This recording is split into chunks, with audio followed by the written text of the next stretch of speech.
Good evening everyone. जैसे कि आप सभी को पता है, हम यहाँ पर ले रहे हैं ऑनलाइन क्लासेस। किस क्लास के लिए? तो वो है 9th क्लास के लिए। किस सब्जेक्ट की? तो वो है मैथ की। ठीक है, तो हम यहाँ पर कर रहे हैं हाफ ईयरली एग्जाम का जो सिलेबस है उसका रिवीजन। तो हम लोग पढ़ रहे थे चतुर्भुज के बारे में, जो आप लास्ट क्लास में अच्छे से पढ़ चुके हो। बस थोड़ा सा इसको हम और रिवाइज करते हैं, फिर क्लास को आगे हम बढ़ा देंगे। तो चार भुजाओं से घिरे एक समतल क्षेत्र को चतुर्भुज कहते हैं। जिसकी भी चार भुजाएं होती हैं उसको हम चतुर्भुज कहेंगे, क्योंकि नाम से ही पता लग रहा है चतुर्भुज। चतुर माने चार और भुज माने भुजाएं। ठीक है, चार भुजाएं, और इसमें चार ही कोण होते हैं। भुजाएं भी चार होंगी, कोण भी इसमें चार ही होंगे, और चारों के चारों कोणों को अगर हम जोड़ दें, उनका जो योग होगा वो हो जाएगा 360 डिग्री। कितना हो जाएगा?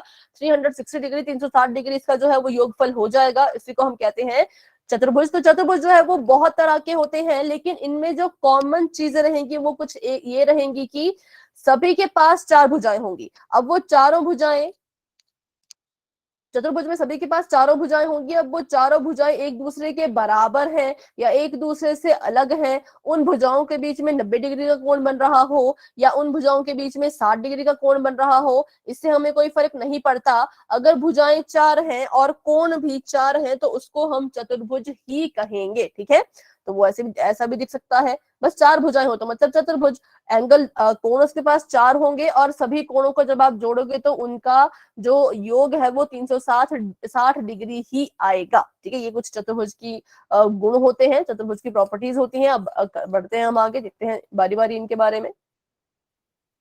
तो ये होते हैं वर्ग, आयत, समचतुर्भुज, समांतर चतुर्भुज, समलंब चतुर्भुज और पतंगाकार चतुर्भुज। इनके बारे में आप अच्छे से पिछली क्लास में पढ़ चुके हो। ये दिखने में कुछ इस तरह के होते हैं। ये हमारा वर्ग है, ये आयत है, ये समचतुर्भुज है, ये समलंब चतुर्भुज है और ये समांतर चतुर्भुज है।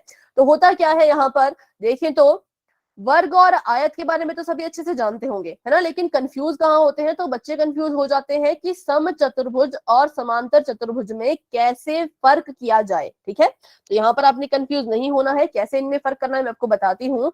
सम का मतलब होता है बराबर। ठीक है, चारों तरफ से जो बराबर होगा उसको हम सम चतुर्भुज कहेंगे। और ये जो आपका सम चतुर्भुज होता है ये वर्ग से बनता है। किससे बनता है?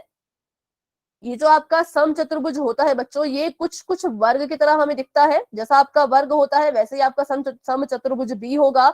इनके बीच में कुछ डिफरेंस होते हैं। क्या डिफरेंस होता है वो हम आगे जानेंगे, लेकिन आपने बस इतना याद रखना है कि सम चतुर्भुज की जो विशेषताएं होती हैं वो थोड़ी थोड़ी वर्ग से मिलती हैं, और जो आपका समांतर चतुर्भुज होता है उसकी जो विशेषताएं होती हैं वो आयत से मिलती हैं। ठीक है, जो सम चतुर्भुज की वो है प्रॉपर्टीज हैं वो वर्ग से मिलेंगी, और जो आयत की प्रॉपर्टीज है वो किससे मिलेंगी? समांतर चतुर्भुज से। दोनों सेम होते हैं। फर्क इनमें क्या होता है तो हम आगे सीखेंगे। इनमें क्या फर्क होता है वो हम आगे सीखेंगे कि जब ये दोनों एक जैसे हैं, जब वर्ग और सम चतुर्भुज एक जैसे हैं तो फिर इनमें अंतर क्या है। अगर आयत और समांतर चतुर्भुज एक जैसे हैं तो फिर इनमें अंतर क्या है, वो अंतर हम आगे देखेंगे। पहले बढ़ते हैं, बारी बारी देखते हैं इन सभी को। तो ये वर्ग है, ये आयत है, ये है आपका सम चतुर्भुज, ये है आपका समलंब चतुर्भुज और ये है समांतर चतुर्भुज। ये आप पढ़ चुके थे पिछली क्लास में अच्छे से। और देखते हैं, तो वर्ग के बारे में आप सभी को पता है। इसकी चारों भुजाएं बराबर होती हैं, इसके सभी कोण भी बराबर होते हैं, वर्ग के विकर्ण भी बराबर होते हैं, और वो एक दूसरे को क्या करते हैं? तो समद्विभाजित। देखो ये वाला जो विकर्ण है AC जो है वो DB के बराबर होगा। AC हमारा DB के बराबर होगा, और क्या करेगा? ये जो DB है वो AC के बराबर तो है, साथ ही साथ इसको अगर मैं O नाम दे दूं तो AC जब यहां से गुजरा गुजरा गुजरा गुजरा गुजरा तो इसने इस DB को दो बराबर हिस्सों में बांट दिया। वो हिस्से कौन कौन से हुए? वो हिस्से हुए आपका OD, यहां से यहां तक एक हिस्सा, और दूसरा हुआ OB, यहां से यहां तक का दूसरा हिस्सा। ठीक है, तो अगर मैं कहूं आपका जो DB है वो 8 सेंटीमीटर है, आपका जो DB है बच्चों वो अगर 8 सेंटीमीटर है तो OD कितना होगा? अगर यहां से यहां तक जो DB है वो 8 सेंटीमीटर है तो OD कितना होगा? यहां से यहां 4 सेंटीमीटर। 4 सेंटीमीटर। क्योंकि क्या कर रहे हैं इसको, ये इसको समद्विभाजित कर रहा है। ये वाली लाइन, ये जो यहाँ से लाइन गई इसको समद्विभाजित कर रही है, बराबर हिस्से में बांट रही है। तो ये आया आपके पास 4 सेंटीमीटर। वैसा ही ये भी 4 सेंटीमीटर ही आएगा। वैसे ही आपकी ये वाली भुजा कर रही है, ये वाली भुजा जो है वो इस विकर्ण को दो हिस्सों में बांट रही है। तो बस आपने ये याद रखना होता है। अगर आपको प्रॉपर्टीज अच्छे से याद हो जाती हैं तो आपको जो है क्वेश्चन करने में कोई भी दिक्कत नहीं होगी, ठीक है। ये और मान लीजिए आपको कभी ऐसा प्रश्न आ जाए जिसमें आपको पूछा गया हो कि एक चतुर्भुज है, प्रूव करो, दर्शाओ कि वो एक वर्ग है। किसी चतुर्भुज को वर्ग दर्शाने के लिए आपको कुछ चीजें जो है वो साबित करनी होंगी, सिद्ध करनी होंगी। नंबर 1, सभी भुजाएं बराबर। इसको अपनी कॉपी पे लिख लो। जब भी आपने किसी भी चतुर्भुज को साबित करना है कि वो एक वर्ग है तो नंबर 1 आपको क्या प्रूव करना होगा कि सभी भुजाएं बराबर है, ये आपको प्रूव करना होगा। सभी भुजाएं आपको बराबर प्रूव करनी होंगी, ठीक है। मतलब कि आपको प्रूव करना होगा कि ए बी जो है वो बराबर है बी सी के, वो बराबर है सी डी के, वो बराबर है ए डी के। नंबर 1 आपको ये प्रूव करना होगा। नंबर 2 आपको ये प्रूव करना होगा कि जितने भी यहाँ पर कोण बन रहे हैं कोने कोने में, ये जो है वो 90 डिग्री के हैं। कोण जो है वो 90 डिग्री है, ये भी आपको साबित करना होगा अगर आप इसको वर्ग साबित कर रहे हो तो, ठीक है। ये दो चीजें मेन होती हैं जिनको आप प्रूव करते हो। कोई कुछ कह रहा है क्या?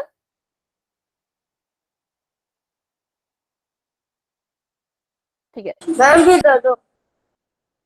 जी बेटा। पोजीशन दे दो। अच्छा फिर से समझौता ऐसा बोल रहे हैं आप? अच्छा ठीक है। तो फिर से इसको हम समझते हैं। यहाँ पर आपको कहा गया है कि एक वर्ग है, वर्ग एक चतुर्भुज है। क्यों है वर्ग एक चतुर्भुज? क्योंकि इसकी 4 भुजाएं हैं। जिसकी भी 4 भुजाएं होंगी वो चतुर्भुज होगा, ठीक है। लेकिन ये सभी खास तरह के चतुर्भुज होते हैं। तो वर्ग की क्या क्या खासियत है वो हमने अभी यहाँ पर सीखी। वो हमने देखा कि वर्ग की 4 भुजाएं होती हैं, बराबर होती हैं। वर्ग के सभी कोण बराबर होते हैं। वर्ग के जो विकर्ण, विकर्ण होता है यहाँ से यहाँ की दूरी और यहाँ से यहाँ जो लाइन जाती है इसको कहते हैं विकर्ण, तो ये भी बराबर होते हैं, ठीक है। अगर डीबी जो है वो मेरा 8 सेंटीमीटर है, यहां से यहां तक अगर मेरा 8 सेंटीमीटर है तो एसी भी मेरा 8 सेंटीमीटर ही होगा, ठीक है। ये बराबर होते हैं। और दूसरी बात, ये इनको बराबर हिस्सों में बांटते भी हैं। जब ये लाइन यहां से गुजरी और ये लाइन यहां से गुजरी तो इन दोनों लाइनों ने एक दूसरे को, दोनों विकर्णों ने एक दूसरे को बराबर बराबर हिस्सों में बांटा। मतलब यहां से यहां अगर ये 8 सेंटीमीटर है तो यहां से यहां ये 4 सेंटीमीटर होगा, यहां से यहां भी ये 4 सेंटीमीटर होगा, यहां से यहां भी ये 4 सेंटीमीटर होगा और यहां से यहां भी ये 4 सेंटीमीटर ही होगा, ठीक है। तो बस इतना हमने यहाँ पर सीखा कि विकर्ण कैसे होते हैं, बराबर और एक दूसरे को संधि भाजित करते हैं। बाकी हमने सीखा कि अगर किसी चतुर्भुज को वर्ग साबित करना हो तो दो चीजें आपने प्रूव करनी है, सिद्ध करनी है। पहला आपने ये सिद्ध करना है कि सभी भुजाएं बराबर हो, सभी भुजाएं बराबर हैं।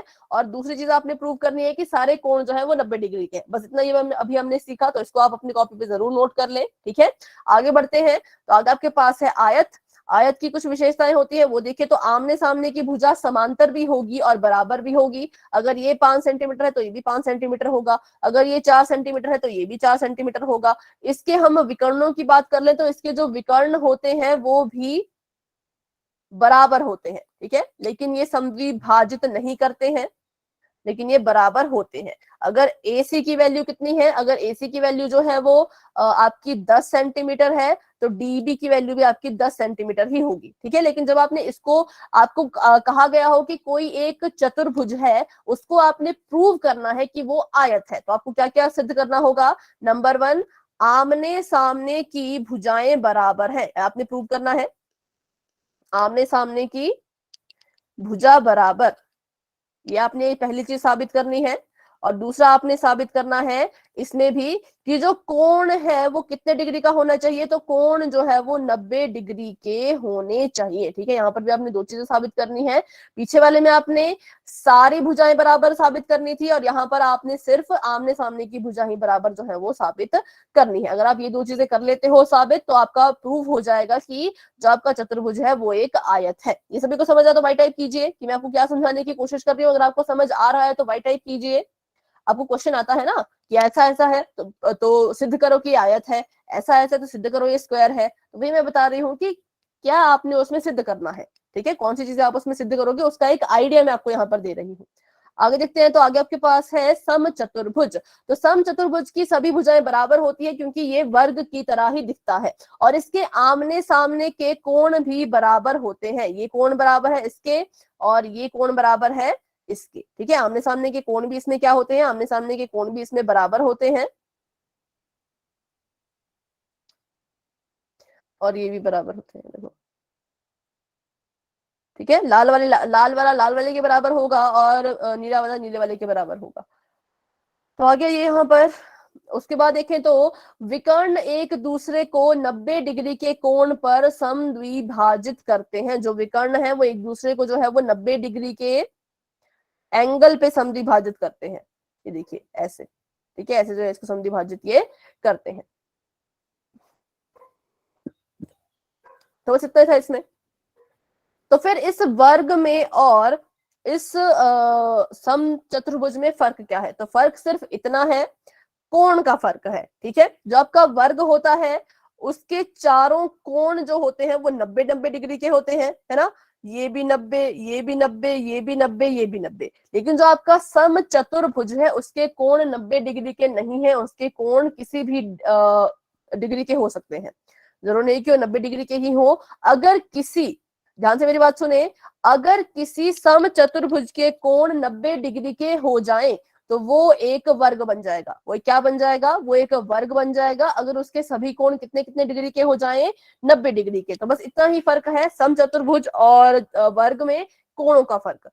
वर्ग के सभी कोण 90-90 होंगे, लेकिन समचतुर्भुज के सभी कोण 90-90 हो भी सकते हैं, नहीं भी हो सकते हैं, वो डिपेंड करता है, ठीक है। तो ये इनमें फर्क था। आगे अगर हम देखते हैं तो अगर आपने इसको साबित करना हो कि ये एक समचतुर्भुज है, रोम्बस है, आपको एक कोई क्वाड्रिलेट, आपको कोई चतुर्भुज दिया है और बोला है कि साबित करो कि ये क्या है, ये एक समचतुर्भुज है। तो आप यहाँ पे भी वही साबित करोगे कि इसकी जो है वो सभी भुजाएं कैसी हैं, सभी भुजाएं बराबर हैं, क्योंकि ये वर्ग से बना है। तो यहाँ पर भी नंबर 1 चीज आप यही साबित करोगे, सभी भुजाएं बराबर हैं।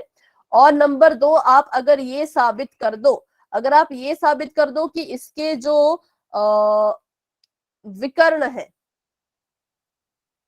विकर्ण जो है वो एक दूसरे को 90 डिग्री पर काटते हैं, विकर्ण जो है वो 90 डिग्री पर काटते हैं। अगर आप ये दो चीजें साबित कर दोगे तो आपका साबित हो जाएगा कि आपका जो चतुर्भुज है वो एक रोम्बस है, एक समचतुर्भुज है। सभी भुजाएं बराबर होनी चाहिए और विकर्ण जो है वो 90-90 डिग्री पर काटते हैं अगर, तो ये हमारा समचतुर्भुज साबित हो जाएगा। और एक और चीज भी है कि इसके आमने सामने के कोण जो है वो बराबर होते हैं। तो आगे देखते हैं हमारी आखिरी जो है, वैसे यहाँ पर समलंब चतुर्भुज आने वाला है, तो इसका कुछ खास नहीं, इसका कुछ खास काम है नहीं यहाँ पर, क्योंकि मैंने बुक में मुझे मिला नहीं कि आपको समलंब चतुर्भुज के बारे में कुछ भी साबित करने के लिए आया हो, तो इसको भी हम छोड़ रहे हैं, ठीक है। आगे देखते हैं। तो आगे है हमारे पास समांतर चतुर्भुज। तो समांतर चतुर्भुज में क्या होता है, इसकी भी आमने सामने की भुजाएं बराबर होंगी जैसे कि आयत में होती है। मैंने आपको पहले ही बताया था, वर्ग आपका जो है वो मेल खाता है समचतुर्भुज से, और समांतर चतुर्भुज आपका मेल खाता है आयत से, ठीक है। तो इसकी अगर आयत की आमने सामने की भुजा बराबर होती है तो इसके भी आमने सामने की भुजाएं बराबर होगी और पैरेलल होगी। और यहाँ पर भी फर्क किसका है, तो फर्क यहाँ पर एंगल का है, फर्क यहाँ पर कोणों का है। अगर किसी चतुर्भुज के, समांतर चतुर्भुज के सभी कोण 90 डिग्री हो जाएं, अगर किसी समांतर चतुर्भुज के सभी कोण 90-90 डिग्री के हो जाएं तो वो एक क्या बन जाएगा, फटाफट से बताएं, क्या बन जाएगा वो एक? समकोण। नहीं, गलत। अगर इसके हम, वर्ग नहीं बनेगा, वर्ग तो समचतुर्भुज होता है ना, ये समांतर चतुर्भुज है, तो ये क्या बन जाएगा, एक आयत। क्या बन जाएगा, ये एक आयत बन जाएगा, क्योंकि इसकी जो प्रॉपर्टीज होती हैं वो आयत से मेल खाती हैं। देखो ना, इसकी ये वाली भुजा इसके बराबर है, आयत में भी तो ऐसा होता है, आमने सामने की भुजाएं बराबर होती है। तो अगर इस समांतर चतुर्भुज के सभी कोण 90-90 डिग्री के हो जाएं तो ये एक आयत बन जाएगा। ये क्वेश्चन आपको पिछले साल भी आया था, तो इसको बिल्कुल ध्यान से सुने, ठीक है। अगर किसी भी समांतर चतुर्भुज के सभी कोण 90-90 डिग्री के हो जाएं तो वो एक आयत बन जाता है। तो बस यही था इसमें समझने के लिए। तो अगर आपको कभी भी प्रूव करना हो कि कोई आपका क्वाड्रिलेटरल है, कोई चतुर्भुज है वो समांतर चतुर्भुज है, तो आप क्या क्या साबित इसमें करोगे? एक तो ये कि इसके आमने सामने की भुजाएं बराबर है, दूसरा ये कि इसके विकर्ण एक दूसरे को समद्विभाजित कर रहे हैं, ठीक है। वैसे इसमें आता नहीं इसको प्रूव करने के लिए, आप इसको अलग ही क्वेश्चन आते हैं इसके बारे में, लेकिन इसकी कुछ और विशेषताएं हैं जो आपको पता होनी चाहिए। पहली विशेषता ये है कि जो इसके विकर्ण है, किसके, समांतर चतुर्भुज के, ठीक है, समांतर चतुर्भुज का ये जो विकर्ण है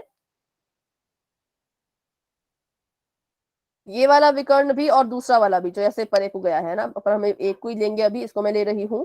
तो ये जो इसका विकर्ण है, ये इस समांतर चतुर्भुज को दो त्रिभुजों में बांटता है। और वो त्रिभुज ऐसे ही कोई अरे गहरे त्रिभुज नहीं होंगे, वो कैसे त्रिभुज होंगे, वो आपस में सर्वांग सम होंगे। अब ये सर्वांग सम क्या है, ये आप पढ़ चुके हैं अभी शायद 7 चैप्टर में, है ना, उसमें आपने शायद ये पढ़ा होगा।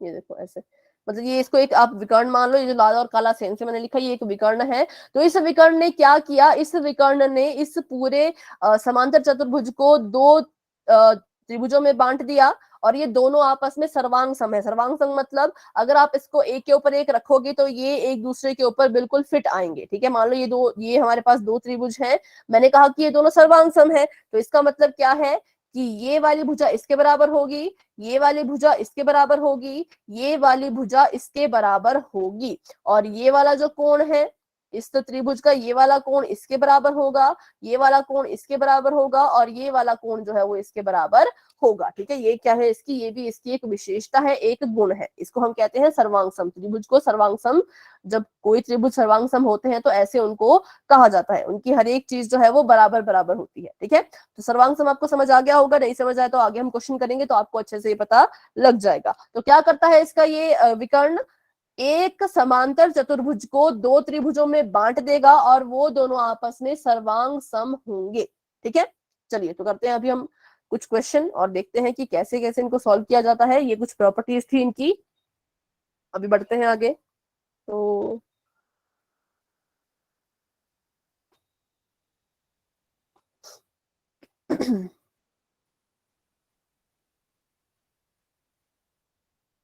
क्वाड्रिलेटरल, ठीक है। तो पहला प्रश्न आपके सामने कुछ इस तरह का है कि यदि एक समांतर चतुर्भुज के विकर्ण बराबर हो तो दर्शाइए वह एक आयत है। ये क्वेश्चन जो हम अभी करने वाले हैं, ये सभी क्वेश्चन आपके प्रीवियस एग्जाम में आए हुए हैं। किस साल आए हैं ये मुझे नहीं पता, लेकिन आए हैं ये इतना मुझे पता है। ठीक है, तो आपको यहाँ पर कहा गया है कि अगर एक समांतर चतुर्भुज के विकर्ण बराबर हो तो दर्शाओ कि वो एक आयत है, क्योंकि आयत के जो विकर्ण होते हैं वो बराबर होते हैं। तो मैंने यहाँ पर एक समांतर चतुर्भुज ले लिया और इसके हम यहाँ पर विकर्ण भी बना देंगे।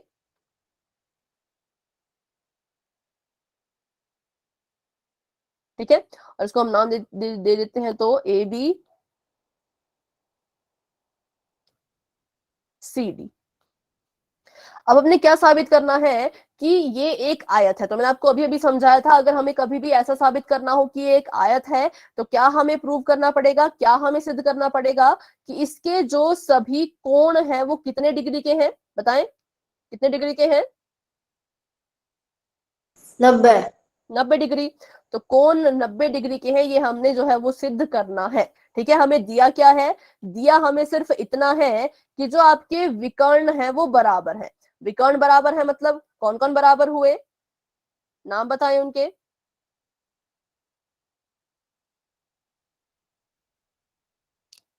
आपको दिख रहे होंगे ना विकर्ण, तो उनके नाम बताओ कौन कौन इसमें विकर्ण है। एक का नाम मैं बता देती हूँ, दूसरे का नाम आप बताइएगा। एक है एसी, दूसरे का नाम बताइए डीबी। ठीक है, डीबी। हाँ, एसी और डीबी ये विकर्ण है और ये बराबर है। ये मुझे दिया गया है, मैं अपनी मर्जी से नहीं लिख रही, ये मुझे प्रश्न में दिया गया था। और सिद्ध मैंने ये करना है कि जो कोण है ये सारे के सारे, जो ये वाला कोण है, जो ये वाला कोण है, ये वाला कोण है, ये वाला कोण है और ये वाला कोण है, ये 90-90 डिग्री का है। ये मैंने साबित करना है, प्रूव करना है। तो करते हैं अपने इसको शुरू। तो सीधा हम शुरू करते हैं अपना। तो यहाँ पर मैंने क्या किया, यहाँ पर मैंने दो त्रिभुज ले लिए। कौन कौन से तो मैं आपको बताती हूँ। एक हम लेंगे त्रिभुज ए बी सी, ये वाला। ठीक है, ध्यान से देखिएगा, क्यों मैं इनको ले रही हूँ ये भी आपको समझ आ जाएगा। ठीक है, ध्यान से पर इनको आप देखो। एक मैंने लिया ए बी सी और दूसरा त्रिभुज मैंने लिया डी सी बी।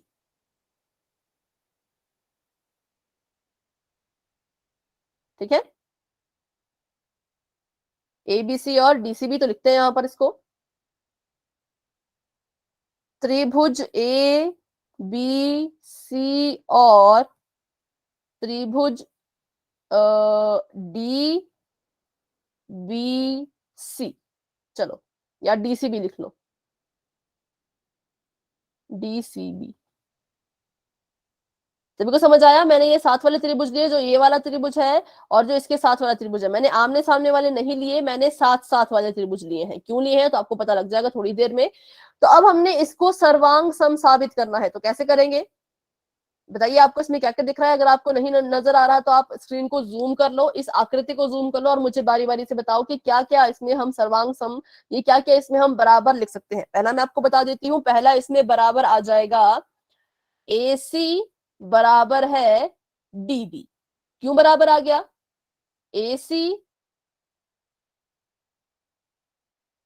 बराबर है DB के, ये मैंने यहां पर लिखा है। क्यों लिखा है, कोई बच्चा बता सकता है? क्योंकि ये क्या है, इसके विकर्ण। विकर्ण है। और विकर्ण कैसे है, बराबर है, मुझे कैसे पता लगा? मुझे क्वेश्चन में दिया था, मुझे प्रश्न में दिया था कि ये दोनों बराबर है, तो इसको मैंने लिख लिया, यहां पर दिया है, मतलब गिवन।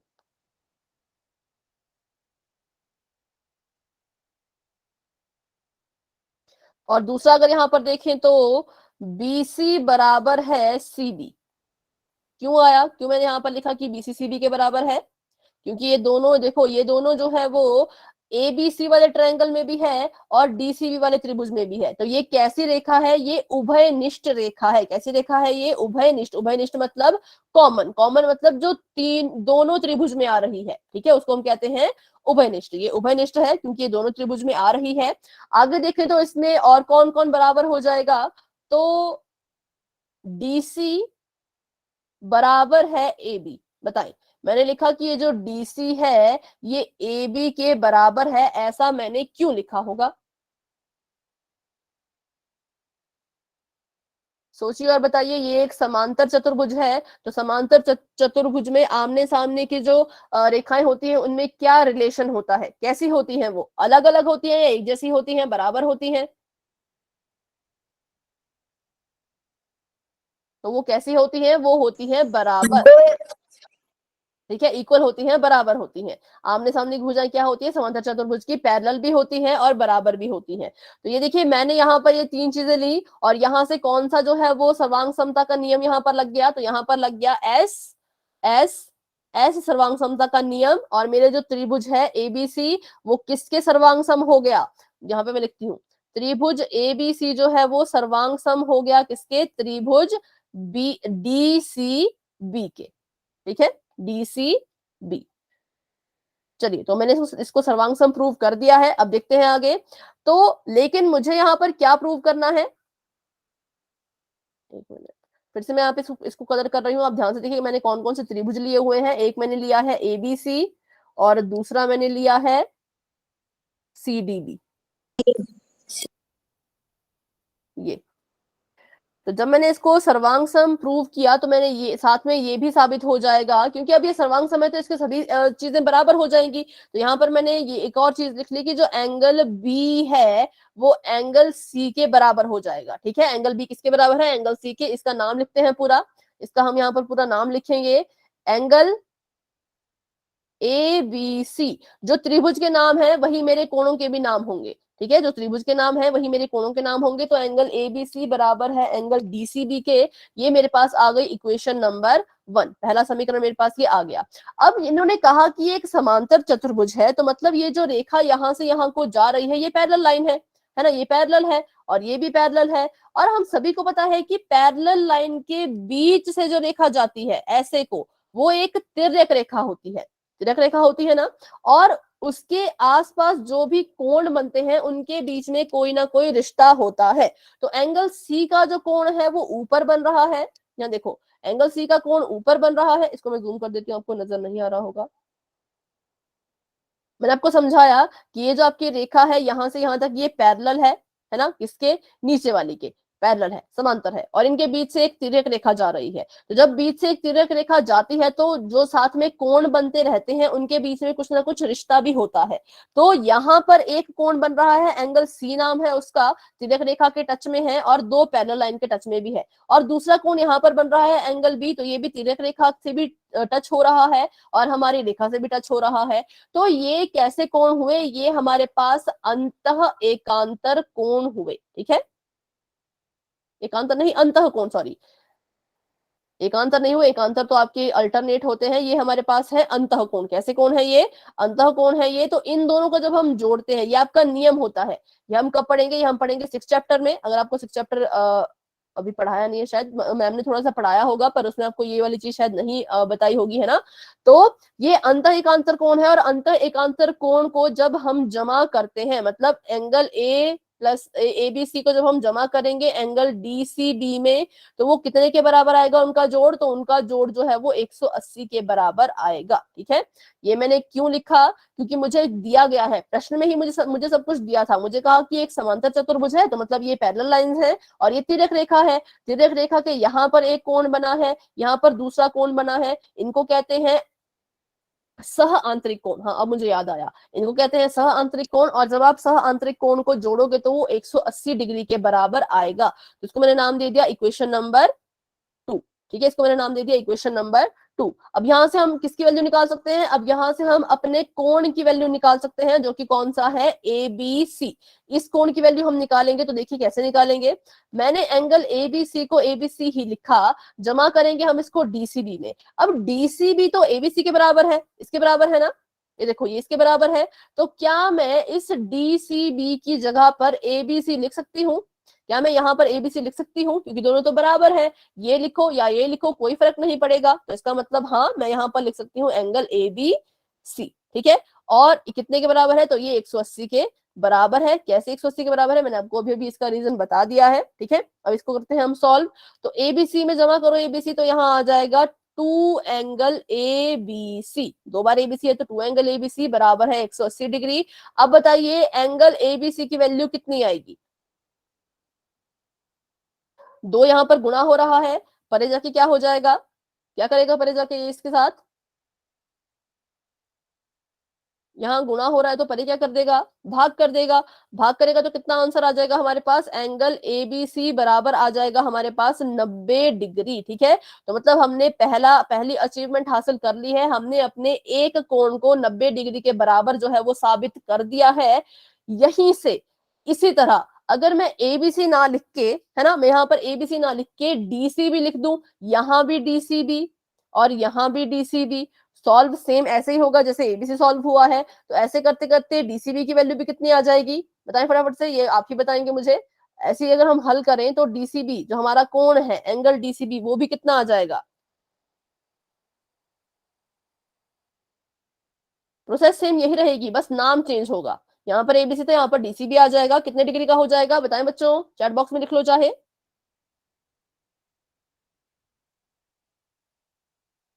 फटाफट से बताएं, अगर एबीसी 90 डिग्री का है तो डीसीबी भी कितने डिग्री का होगा? 90। ठीक है, वेरी गुड, 90 डिग्री का। तो अभी हमारे पास दो कोण जो है वो 90-90 डिग्री के आ चुके हैं, और तीसरा और चौथा कोण हम 90-90 डिग्री निकालने की हमें जरूरत नहीं है। क्यों? क्योंकि हम यहाँ पर लिख सकते हैं सिमिलरली। सिमिलरली मतलब इसी तरह। किस तरह? जैसे अभी हमने इन दो ट्राइंगल्स को सिमिलरली, लिखने दे, ठीक है, जैसे अभी हमने इस त्रिभुज को और इस त्रिभुज को लेकर के साबित किया कि ये एंगल बी और एंगल सी 90-90 डिग्री के हैं, वैसे ही सेम हम क्या करेंगे? अब वैसे ही सेम हम क्या करेंगे? इससे उल्टे वाले त्रिभुज ले लेंगे। ये एक विकर्ण, ये दूसरा विकर्ण। पहले हमने जो है वो इस तरफ वाले त्रिभुज लिए थे, अब हम इस तरफ वाले त्रिभुज लेंगे। ठीक है, तो हम कौन कौन से त्रिभुज यहाँ पर लेंगे? ये वाला, क्योंकि हमने इन दोनों का एंगल को प्रूव करना है ना। तो एक ये वाला त्रिभुज हम लेंगे, ए, नाम लिख लेते हैं, ए सी डी, ए सी डी लेंगे हम। और दूसरा त्रिभुज हम लेंगे कौन सा? C D A. ठीक है, सी डी ए, क्योंकि अब हमने एंगल ए और एंगल डी को साबित करना है। एंगल ए और एंगल डी को हमने साबित करना है कि 90-90 डिग्री के हैं, तो आप इस पे भी सेम रूल लगाओगे तो आपका आंसर बिल्कुल सेम आएगा। इसी तरह से आप रूल लगाओगे तो यहाँ पर भी आंसर सेम आएगा। और यहाँ से क्या क्या आपके पास साबित हो जाएगा, तो यहाँ से आपके पास साबित हो जाएगा कि एंगल ए डी सी बराबर है 90 डिग्री और एंगल सी ए डी भी बराबर है 90 डिग्री। ठीक है, तो अब ये वाला एंगल भी हमने साबित कर दिया कि ये दोनों भी 90-90 डिग्री के हैं, और ये भी साबित कर दिए थे ये भी 90-90 डिग्री के हैं। अब इसके सभी कोण 90 डिग्री के आ चुके हैं, तो मतलब ये कौन सी आकृति है? आमने सामने की भुजाएं बराबर हैं और चारों कोण 90-90 डिग्री के हैं, तो बताएं ये कौन सी आकृति है? इतना तो आप बता सकते हैं। अब फटाफट से बताइए कौन सी आकृति बन चुकी है अब ये? वर्ग, आयत, समलंब चतुर्भुज, समांतर चतुर्भुज, कौन सा है? हाँ बेटा बोले। समलंब। गलत, समलंब नहीं है ये।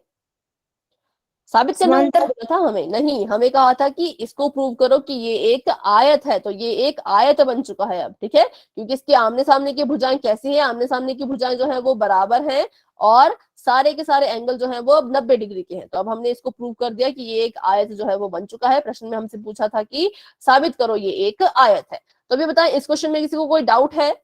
मुझे लग रहा है आपको पूरे क्वेश्चन में डाउट है, पर फिर भी अगर आपको थोड़ा सा पता है कि इस वाले पॉइंट से बताओ तो मैं आपको बता देती हूँ।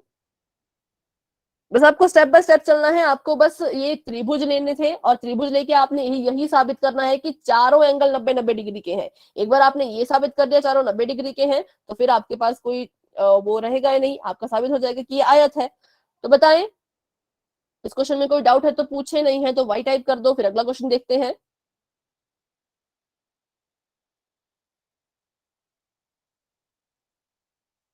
फटाफट से बताइए।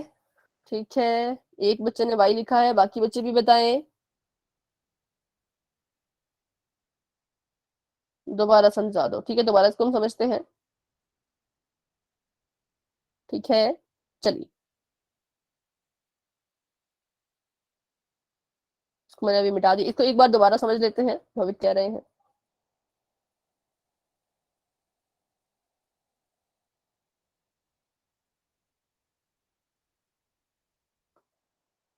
तो अभी आपको कहा गया है कि एक समांतर चतुर्भुज है।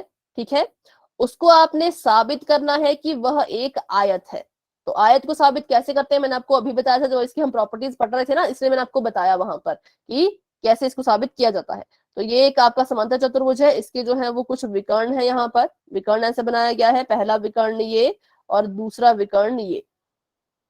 आपको कहा कि साबित करो कि ये एक आयत है। आपको बस इतनी ही चीज दी गई है। पहली चीज आपको ये दी गई है कि एबीसीडी क्या है? एबीसीडी एक पैरेललोग्राम है, समांतर चतुर्भुज है। एबीसीडी क्या है? एक समांतर चतुर्भुज है, पैरेललोग्राम है। और दूसरी चीज आपको ये दी गई है कि एसी बराबर है डीबी के। ठीक है, ये दो चीजें आपको गिवन है, दी गई हैं। आपने सिद्ध क्या करना है? तो आपने सिद्ध करना है कि जो आपका एबीसीडी है वो एक आयत है। ठीक है, सिद्ध आपने क्या करना है? सिद्ध आपने ये करना है कि एबीसीडी एक आयत है। तो मैंने आपको बताया था आयत को सिद्ध करने के लिए अगर आप ये सिद्ध कर लें कि सभी कोण जो है वो 90 डिग्री के हैं, आयत को सिद्ध करने के लिए अगर आप एक चीज सिद्ध कर लेते हो कि सभी कोण जो है वो 90 डिग्री के हैं, तो आपका साबित हो जाएगा कि आपकी आकृति आयत है। ठीक है, अगर आप साबित कर लो। लेकिन एक और चीज यहाँ पर साबित हमें करनी पड़नी थी कि आमने सामने की भुजाएं बराबर हैं, पर उसको हम साबित नहीं करेंगे क्योंकि पहले से ही दिया है समांतर चतुर्भुज है। तो इसका मतलब पहले से ही इसकी ये वाली भुजा इसके बराबर है और ये वाली भुजा इसके बराबर है। ये हमें चीज दे के रखी है पहले से ही क्वेश्चन में। अगर ये चीज नहीं दी गई होती तो हमें ये भी साबित करनी पड़ती। तो हमने क्या किया? हमने सोचा कि अगर हम किसी तरह से प्रूव कर ले कि ये वाला कोण, ये वाला कोण, ये वाला कोण और ये वाला कोण, ये सभी जो है वो 90-90 डिग्री के हैं, तो हम साबित कर पाएंगे कि ये एक आयत है। तो हमने क्या किया? पहले ये वाला त्रिभुज ले लिया, साथ साथ वाले जो हमारे साथ साथ में बने हैं। साथ साथ के त्रिभुज हमने क्यों लिए? क्योंकि उनको सर्वांग सम प्रूव करना थोड़ा सा इजी होता है। अगर हम आमने सामने के लेते तो इनमें कुछ भी कॉमन नहीं आता है, और कॉमन नहीं आएगा तो सर्वांग सम प्रूव नहीं होंगे। इसलिए मैंने साथ साथ के त्रिभुज ले लिए। एक ये वाला मैंने ले लिया और एक मैंने ये वाला ले लिया। ये वाला, ठीक है, पूरा यहाँ नीचे तक। यहाँ तक सभी को समझ आया तो वाई टाइप कर दो फटाफट से बच्चों। यहाँ तक अगर आपको समझ आ गया मैंने क्या किया, मैंने कौन कौन से दो त्रिभुज लिए, तो यहाँ पे वाई टाइप कर दीजिए सभी बच्चे, ठीक है। मैंने यहाँ पर त्रिभुज ले लिया एबीसी, सॉरी एबीसी नहीं, हाँ एबीसी,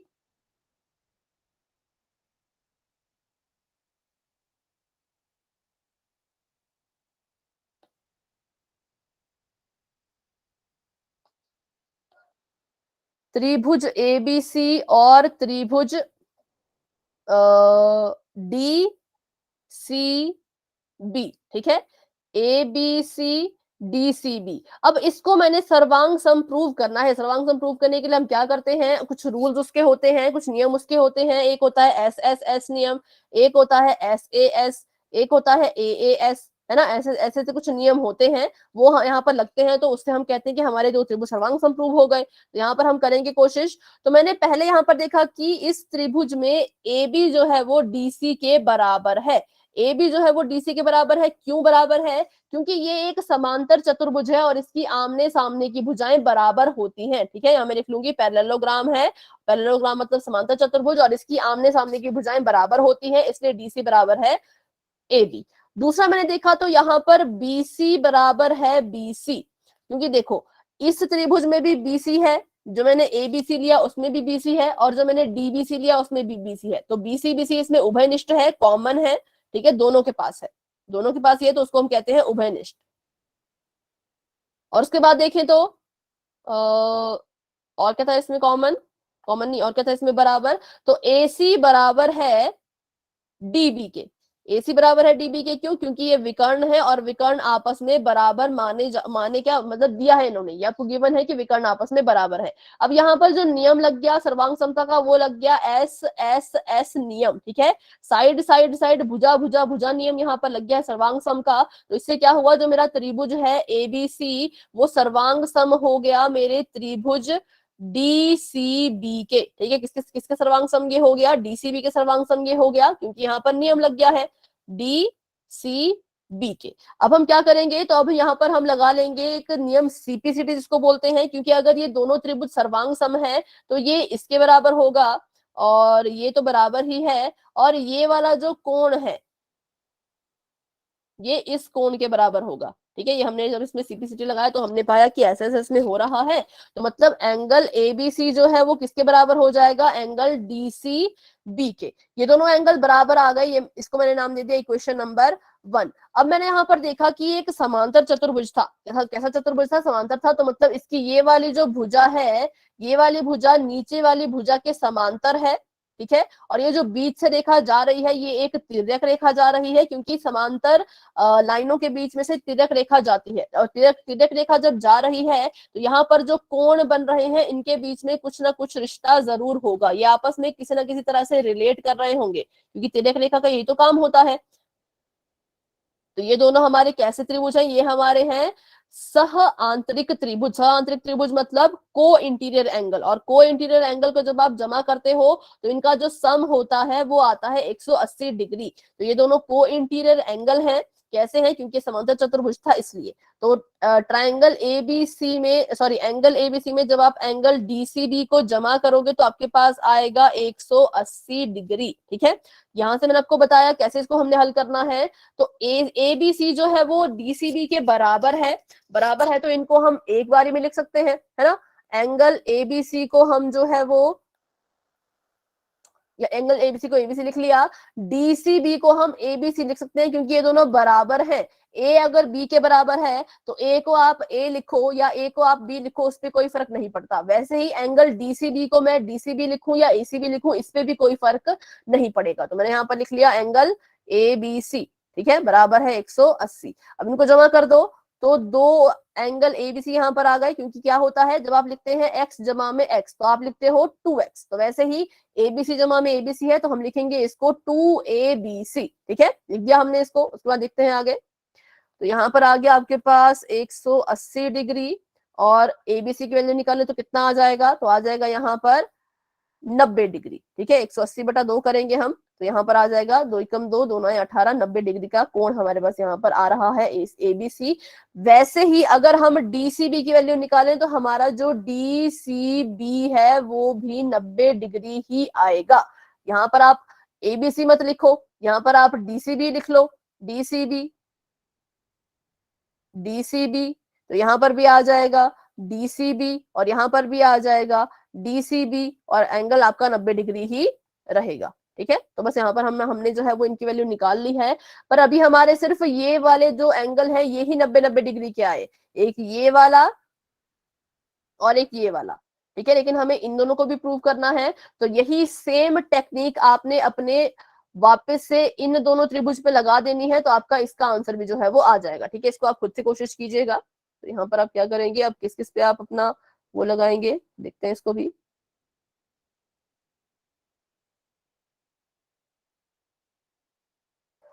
तो अब आप लेंगे एक तो ये वाला त्रिभुज,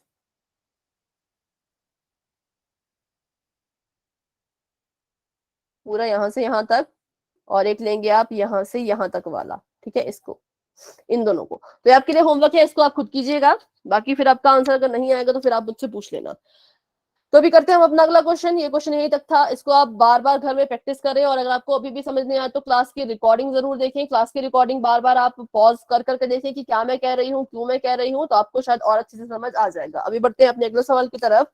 तो अगला सवाल आपका ये है कि प्रत्येक कोण समकोण नहीं होता। आपके पास यहाँ पे बहुत सारे ऑप्शन दिए गए हैं, आपको बताना है कि किसका कोण जो है वो समकोण नहीं होता है, मतलब जिसका हर एक कोण समकोण नहीं होता। एक आधा समकोण हुआ तो ठीक है, लेकिन सारे कोण समकोण नहीं होते। तो ऑप्शन है आयत, वर्ग, त्रिभुज या फिर घन। जल्दी बताएं। एक आकृति इसमें ऐसी है जिसके सभी कोण समकोण नहीं होते हैं। कौन सी आकृति है वो, मैं आपको यहाँ पे बना के दिखा देती हूँ सारी आकृतियां, फिर आप मुझे बताइएगा।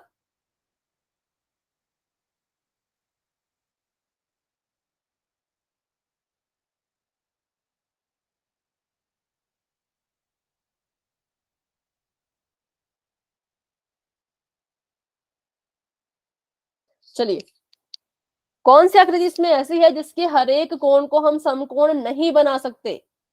ये आयत है, ये वर्ग है, ये घन है, ये त्रिभुज है।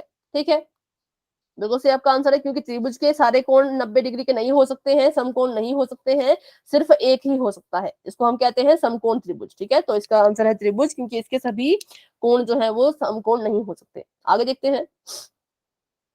दिखाइए कि समचतुर्भुज के जो विकर्ण है वो परस्पर समकोण पर समद्विभाजित करते हैं। तो आपको यहाँ पर क्वेश्चन दिया गया है कि समचतुर्भुज के जो विकर्ण होते हैं, सबसे पहले आपको पता होना चाहिए कि समचतुर्भुज क्या होता है। तो समचतुर्भुज आपका होता है रोम्बस, मतलब उसकी सारी जो साइड्स हैं वो बराबर होती हैं। ठीक है, उसकी सारी जो साइड्स हैं वो बराबर होती हैं, पर एंगल 90 डिग्री का नहीं होता उसमें, ऐसा कुछ। एक मिनट, वर्ग की तरह ही वो दिखता है, लेकिन वो वर्ग नहीं होता, वो होता है सम चतुर्भुज। तो आपने बताना है इसके जो ये विकर्ण हैं ये एक दूसरे को 90-90 डिग्री पर जो है वो काट रहे हैं।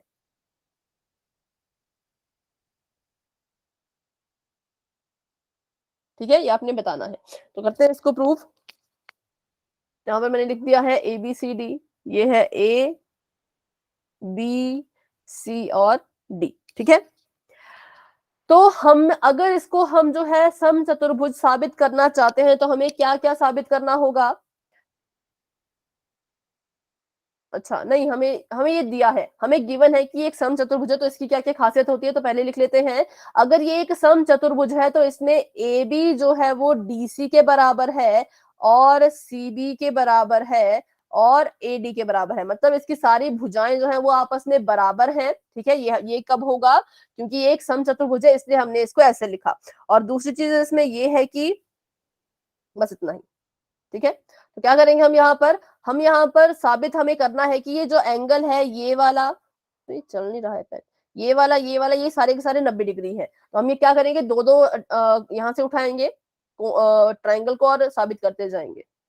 और दूसरी हमें यहाँ पर बात दी गई है कि ये जो आपके विकर्ण है ये एक दूसरे को बाइसेक्ट कर रहे हैं, समद्विभाजित कर रहे हैं। समद्विभाजन का मतलब क्या हुआ कि ये वाला हिस्सा और ये वाला हिस्सा, ठीक है, ये वाली चीज इसके बराबर होगी और ये वाली चीज इसके बराबर होगी। आपको यहाँ पर ऐसा कहा जा रहा है कि आधे जो हिस्से इसके हो रहे हैं ये आपस में बराबर होंगे, समद्विभाजित के हो रहा है। तो इसका मतलब ओडी ओडी जो है वो बराबर है ओसी के, और वो बराबर है ओए के, और वो बराबर है ओबी के। चलिए तो करते हैं इसको सॉल्व। अब देखते हैं यहाँ पर, पहले यहाँ पर मैंने लिया त्रिभुज डी ओ सी एंड त्रिभुज ए ओ डी। त्रिभुज ए, इसको नाम दे देते हैं ओ, ए ओ डी, ये वाला त्रिभुज, और डी ओ सी ये वाला त्रिभुज। इसको हमने जो है सर्वांग सम साबित करना है। सर्वांग सम साबित करने के लिए लिखते हैं, पहले तो हमें पता है कि सारी भुजाएं बराबर है, तो एडी बराबर है डीसी होगा। एडी बराबर है, कितना हो जाएगा, एडी बराबर है डीसी, क्योंकि सारी भुजाएं जो है वो बराबर होती हैं। किसकी, समचतुर्भुज की भुजा बराबर। दूसरी बात, ओडी बराबर है ओडी, क्योंकि देखो यहाँ पर भी ओडी है, यहाँ पर भी ओडी है, ये रेखा जो है वो कॉमन है, ये जो है वो उभयनिष्ठ है। कैसी है ये, उभयनिष्ठ, उभयनिष्ठ रेखा है। तो इसको हम ऐसे कैसा ही लिखेंगे, मतलब ये दोनों में बराबर रहेगी तो ये भी बराबर हुई। और तीसरी यहाँ पर बात आ गई, तो ओ ए बराबर है ओ सी, क्योंकि यहां से यहां तक वाली चीज जो है वो यहां से यहां तक वाली चीज के बराबर होगी, क्योंकि ये वाली जो लाइन है वो इनको आपस में काट रही है, किसमें, दो समान हिस्सों में। तो ओ ए बराबर है ओ सी होगा, ठीक है, क्योंकि इसको मैं लिख लेती हूँ यहाँ पर समद्विभाजित, ताकि आप समझ जाएं कि समद्विभाजित हुई थी, इसलिए हमने इसको बराबर लिखा। अब हमारे पास जो है वो एंगल डी, त्रिभुज डीओसी और त्रिभुज एओडी जो है वो सर्वांग सम साबित हो चुके हैं। ये कैसे त्रिभुज है, ये जो है वो सर्वांग सम साबित हो चुके हैं। तो अगर ये सर्वांग सम है तो इसका मतलब इनके सभी पार्ट्स इक्वल होंगे। ये वाली चीज इसके इक्वल है, ये वाली चीज भी इक्वल रहेगी, ये वाली चीज इसके बराबर है, ये वाला एंगल इसके बराबर होगा, ये वाला कोण इसके बराबर होगा, और ये वाला कोण इसके बराबर होगा। ठीक है, ये हमें कैसे पता लगा, क्योंकि हमने अभी अभी इनको सर्वांग सम साबित कर दिया। कौन सा इसमें क्राइटेरिया लगा, तो इसमें भी लगा है एस एस एस, मतलब साइड साइड साइड, भुजा भुजा भुजा वाला नियम। तो इसका मतलब कि एंगल DOC बराबर है एंगल AOD के। हमने इससे पहले चीज साबित कर ली, जैसे हमने पिछले वाले क्वेश्चन में किया था साबित, वैसे हमने यहाँ पर भी ये चीज साबित कर ली है।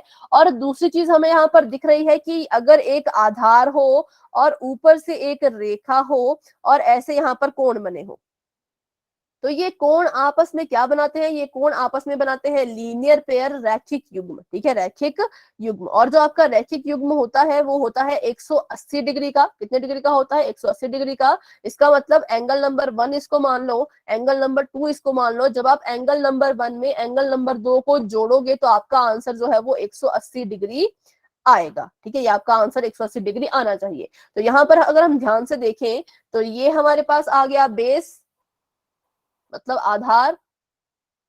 ठीक है, ये आधार आ गया, और ये जो रेखा यहां से जा रही है इसने बना लिया एक लीनियर पेयर। और कोण कौन कौन से हैं, तो कोण है हमारे पास ये, एक ये वाला और एक ये वाला। और इसका नाम अगर हम देखें तो नाम क्या है इनके, तो अभी अभी हमने इनको हमने इनको बराबर साबित किया है।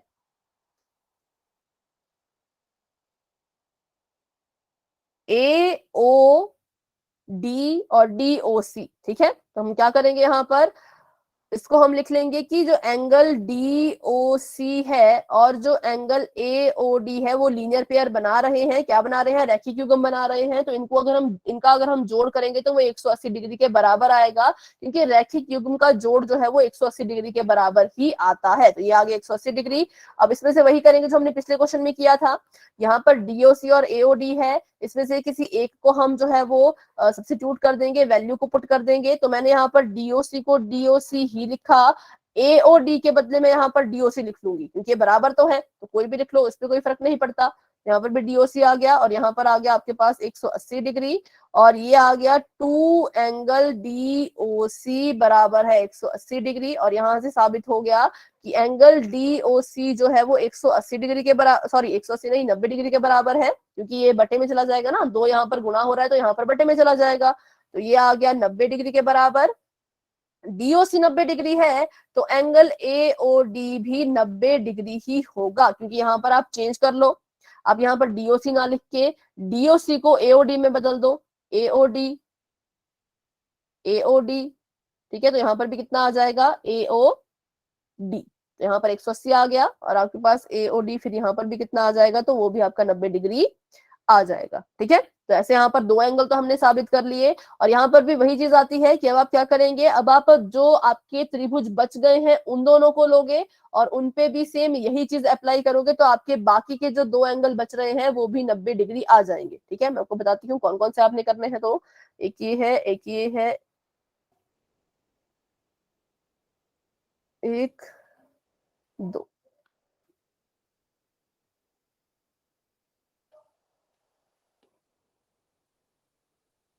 तो यहाँ पर देखो ये वाला कोण और ये वाला कोण, इनको भी आपने अब 90-90 डिग्री साबित करना है, क्योंकि इसको और इसको तो हमने कर दिया, इन दोनों को तो हमने कर दिया, तो इसको इसको आपने करना है। तो इसके लिए आप कौन कौन से त्रिभुज लोगे, आप लोगे एक एओबी वाला त्रिभुज, ये वाला,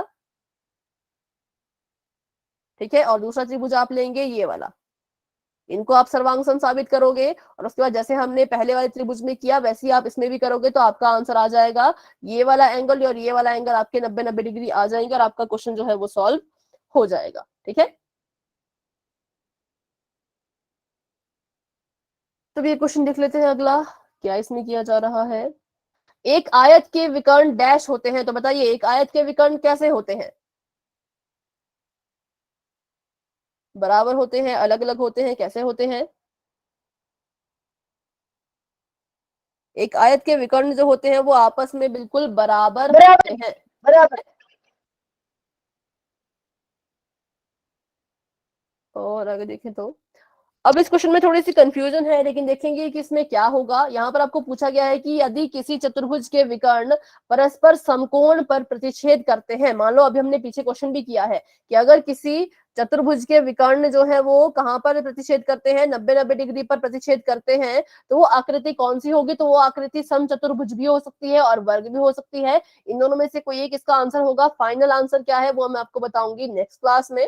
ठीक है, फाइनल आंसर उसको हम नेक्स्ट क्लास में करेंगे, अभी इसमें थोड़ा सा क्योंकि कंफ्यूजन रहता है।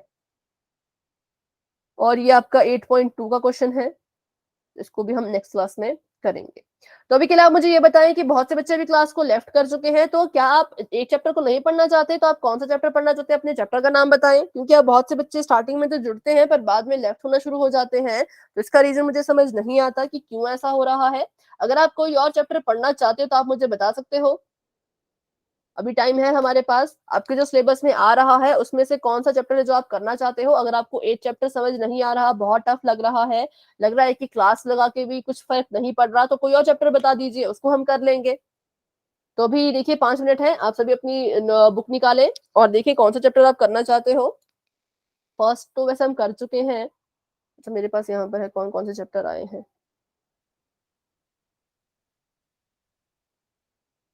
एक आया है नंबर सिस्टम, दूसरा है बहुपद, और तीसरा है लीनियर इक्वेशन इन 2 वेरिएबल, 2 चरों वाले रैखिक समीकरण। छठा है लाइंस एंड एंगल, कोण और रेखाएं। सातवां है त्रिभुज और आठवां है चतुर्भुज। 12वां हम कर चुके हैं लगभग लगभग। तो बताएं अभी कौन सा चैप्टर आप अगला करना चाहते हो। अगर आपको 8 चैप्टर नहीं करना है, अगर 8 ही करना चाहते हैं तो 8 लिख दीजिए चैट बॉक्स में। अगर कोई और करना चाहते हो तो उसका नंबर लिख लो, जैसे चैप्टर नंबर 2 करना है तो 2 लिख लो, 6 करना है तो 6 लिख लो, 7 करना है तो 7 लिख लो, या linear equation in 1 variable 4th करना है तो 4th लिख लो। क्योंकि ऐसे बहुत से बच्चे क्लास को आते हैं फिर लेफ्ट कर लेते हैं, तो ऐसा नहीं होना चाहिए। अभी क्लासेस आपके लिए हम कर रहे हैं, तो कल हो जाएगा। क्या हो जाएगा बेटा कल? मैम कल करवा देना। कौन सा चैप्टर, चैप्टर नंबर लिखें, जैसे अंजू कह रही है कि 6 चैप्टर करना चाहते हैं, ठीक है। तो सभी बच्चे बताएं, क्योंकि जिस चैप्टर में आपको इंटरेस्ट है वही हम करेंगे, बाकी चैप्टर करके कुछ फायदा नहीं है, क्योंकि बच्चे क्या कर रहे हैं, क्लास को ज्वाइन करके फिर लेफ्ट कर रहे हैं, शायद उन्हें समझ नहीं आ रहा, क्योंकि थोड़ा सा टफ है ये, इसको समझने के लिए हमें बहुत से बेसिक समझने पड़ेंगे, है ना। तो एक क्लास में चतुर्भुज समझ नहीं आएगा। तो सभी बच्चे अपनी अपनी बात रखें, आपको अपनी बात रखने का मौका दिया गया है। जैसे अंजू ने लिख दिया कि वो 6 चैप्टर पढ़ना चाहती है, तो आप भी बताएं आप कौन सा चैप्टर पढ़ना चाहते हो। 4th, ठीक है। तो जिसको ज्यादा वोट आएंगे वो हम पढ़ेंगे, आप कह रहे हैं 4th। बाकी बच्चे भी बताएं, विक्रम, जतिन, विशु, सीमा, समीर, जया, राहुल,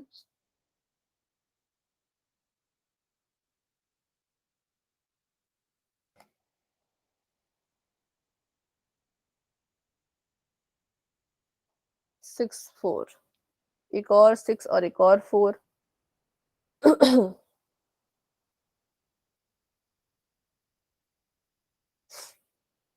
और बच्चे भी बताएं ताकि ज्यादा से ज्यादा मुझे समझ आ सके कौन सा पढ़ना चाहिए। 6 और 4 में ही बता दीजिए, अगर आप कंफ्यूज हैं तो आप भी 6 और 4 में बता दो कि 6 पढ़ना है या 4।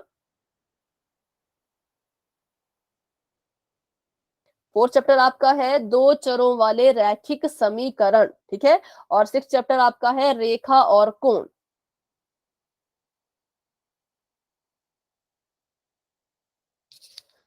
तो जल्दी से बता दें। 4th, तो 4 को आ चुके हैं 3 वोट और 6 को आए हैं 2 वोट, तो मतलब हम 4 चैप्टर करने वाले हैं। अभी और कोई बच्चा है जो अपना आंसर देना चाहता है तो दे दे फटाफट से।